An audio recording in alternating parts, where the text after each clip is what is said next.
Happy Sunday, everybody. Today's pool devotion um, clearly was epic. Just thanking God for clearly bringing me through this week. I mean, last Sunday's post, you go back and see it was uncertainty, and then even my Wednesday post and the post this week, they've been joyful and grateful. However, I still got a lot that I'm processing.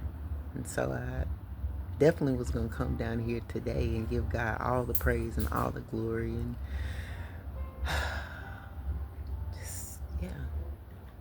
I was going to sing, but my neighbor, he's celebrating the way he plays jazz though. So, his music is in the background, but he has family in St. Elizabeth. So to God be the glory that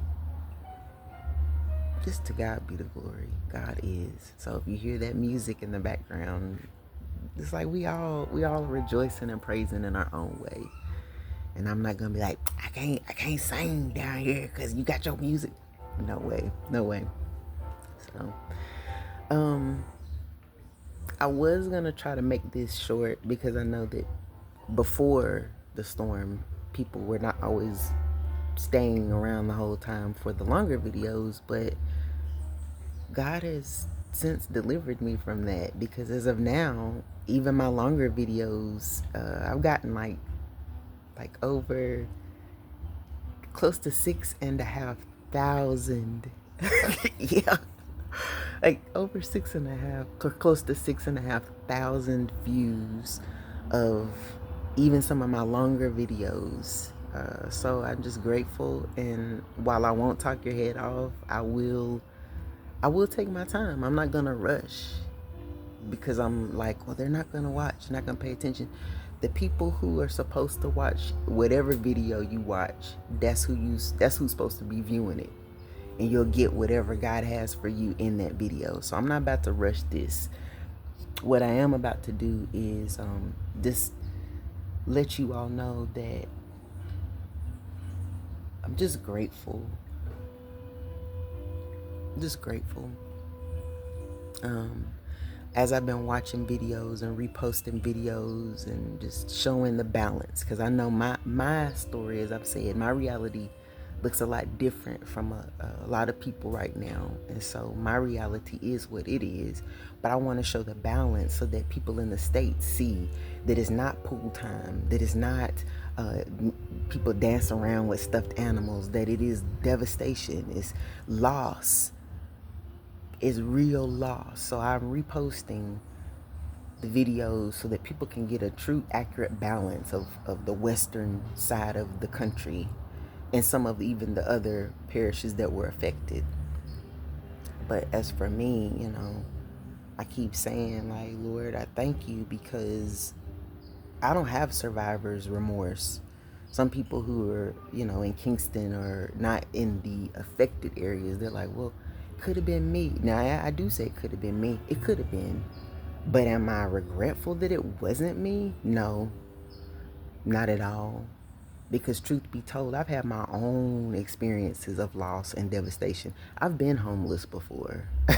I've lived in times of displacement. And I ain't talking about no weeks and no months. I've lived years in displacement. So, survivor's remorse, no. That the kid ain't got that. What I do have is a gratitude for the Lord that I didn't choose to go against what God told me to do and go out to my invested area. Because let me give you a little backstory. There's another misconception out there about me, because I'm here to clarify some things. Typically, as I said before, I'm not one to give all my business out, because it ain't nobody's business but mine and God's. But I do have to share some things so that people get accurate accounts of who I am and what God flows through me. So the misconception is that I am a trust fund baby, I am an inheritance child, or I have a sponsor, or I have a sugar daddy, or I have a friend, or I have a maintenance man, or I have a maintenance woman. I don't have none of those things. I ain't none of those things. It's been God and me rocking together like this since 2001, baby. When I say it's been God who's been my provider, it's been God. Now, while I love, I love the people who have seen me through in the best way that they could see me through. I appreciate my guardian angels, I call them that. I appreciate them. I've had a few guardian angels along the way, and I will call you a guardian angel. I will say it. If you ain't never been called no guardian angel by me, it's because, like, God used you in a specific, miraculous way, whether you maybe gave me a little something to get me through a tough spot or whatever the case. But I have had guardian angels. Nobody, though, that I can just give the total credit to be like, if it weren't for this person. No, God, if it wasn't for God. So I am not over here living my best life on some trust fund or something like that. No. No. The truth of the matter is that I have been in survival mode my entire adult life. In 2012, God told me to step away from what wasn't going to serve me because I needed to live an abundant life and to be able to live whether abased or abound. So yes, while I was raised in a very fortunate situation, my grandparents afforded me a very beautiful life. And when they passed away in 1997 and 1998 respectively, I did not live that life unless I afforded myself for that life. But I wasn't going to get to a point and sell my soul for it. And so in 2012, when God was like, okay, well, live this confirmation, live this life that you think that you need to have, or come follow me and be fishers of men. And that means giving up everything. So I did choose to give away the creature comforts. And, that's all been recorded in Runaway Diaries. And I have discussed it ad nauseum. I tell people, definitely go look up the Runaway Diaries. Hold on. I don't know if that's a little better. Might not be.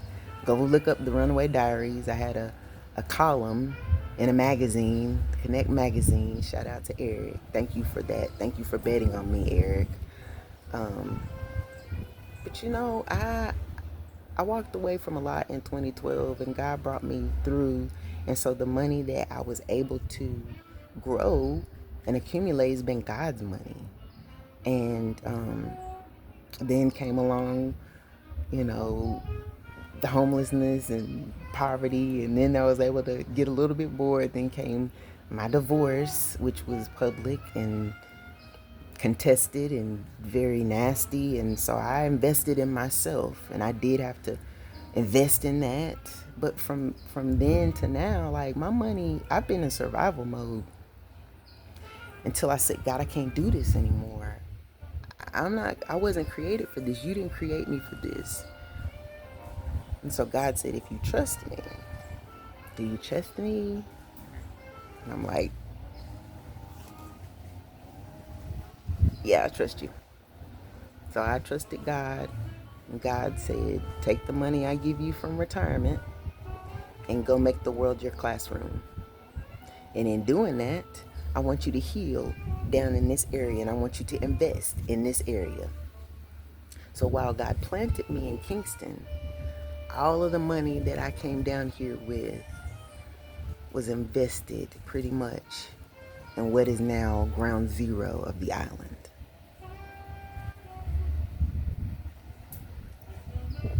So when I say that Black Rivers, that's pray for Black River. Like, I have vested interest. And this ain't no play, and I'm not just out here dancing like,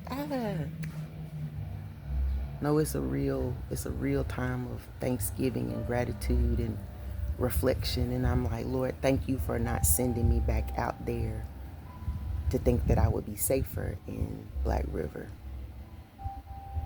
Thank you for telling me to just hold tight and be still here in Kingston. So I'm in the rebuilding phase, just like my family and friends, my close family by love in Black River. Because let me tell you, in the area where I was and where I was staying, and the people I know, all they had homes on Hilltop Road and in that area. Their roofs peeled off like sardine cans. All the windows are out. But God. But God. I'll make it to my invested area when I make it to my invested area. Am I going to be worried about it? No. I'm just going to continue to be who God created me to be and continue to process this how God tells me to process it. But in the meantime, y'all keep your heads up. Do the best that you can to make it through this week. All my people down here in Jamaica, we are resilient. I am resilient. I am resilient. It's an inside joke, because if you ever know about I am the gospel of me, that's one of my attributes. I am strength. I am resilience. And so are the people of Jamaica. God is, y'all. God is.